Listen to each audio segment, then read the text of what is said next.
விடுதலை சிறுத்தைகள் கட்சியின் தலைவராக இருப்பவர் தொல் திருமாவளவன். இவர் சிதம்பரம் தொகுதியின் எம்பியாகவும் இருக்கிறார். சமீபத்தில் நடந்து முடிந்த லோக்சபா தேர்தலில் திமுக கூட்டணியில் விடுதலை சிறுத்தைகள் கட்சி சார்பில் சிதம்பரம் தொகுதியில் பானை சின்னத்தில் போட்டியிட்டு இரண்டாவது முறையாக அவர் வெற்றி பெற்று எம்பியாக உள்ளார். இந்த தொகுதியில் தொல் திருமாவளவன் 5,05,084 ஓட்டுகள் பெற்றார்.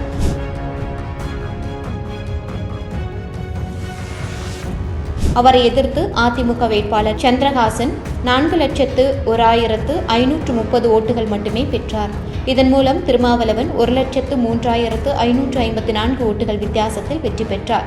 இந்த நிலையில்தான் திருமாவளவனுக்கு மயிலாடுதுறை மாவட்ட அமர்வு நீதிமன்றம் பிடிவாரண்ட் பிறப்பித்து அதிரடியாக உத்தரவிட்டுள்ளது. அதாவது கடந்த 2003ஆம் ஆண்டில் மயிலாடுதுறையில் விடுதலை சிறுத்தைகள் கட்சி சார்பில் மதமாற்ற தடை சட்டத்தை கண்டித்து பேரணி நடத்தப்பட்டது. இந்த பேரணிக்கு கட்சியின் தலைவரான திருமாவளவன் தலைமையேற்றிருந்தார். இந்த பேரணியின் போது திடீரென்று கலவரம் ஏற்பட்டது.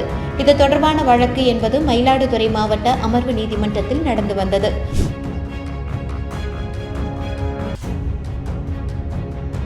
வழக்கில் ஆஜராகும்படி திருமாவளவனுக்கு நீதிமன்றம் சம்மன் அனுப்பியிருந்தது. ஆனால் திருமாவளவன் வழக்கில் ஆஜராகாமல் இருந்து வந்தார். இந்த நிலையில்தான் இன்று வழக்கை விசாரித்த நீதிபதி ஆர். விஜயகுமாரி திருமாவளவனுக்கு பிடிவாரண்ட் பிறப்பித்து அதிரடியாக உத்தரவிட்டார். திருமாவளவன் நீதிமன்றத்தில் ஆஜராகாமல் இருந்தது மற்றும் வழக்கறிஞர்களின் வேலைநிறுத்த போராட்டத்தால் அவரது தரப்பு வழக்கறிஞர்கள் மனு தாக்கல் செய்யாமல் இருந்தது உள்ளிட்ட காரணங்களால் இந்த பிடிவாரண்ட் என்பது பிறப்பிக்கப்பட்டுள்ளது. மேலும் இந்த வழக்கு என்பது ஆகஸ்ட் 27ஆம் தேதிக்கு ஒத்திவைக்கப்பட்டது. தற்போது பிடிவாரண்ட் பிறப்பிக்கப்பட்டுள்ளதால் திருமாவளவனுக்கு சிக்கல் ஏற்பட வாய்ப்புள்ளது.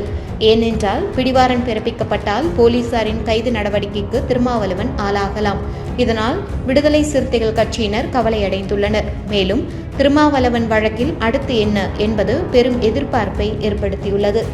இதுபோன்ற செய்திகளை மேலும் தெரிந்து கொள்ள எங்களது யூடியூப், ஃபேஸ்புக் மற்றும் ட்விட்டர் ஆப்களை சப்ஸ்கிரைப் செய்யவும்.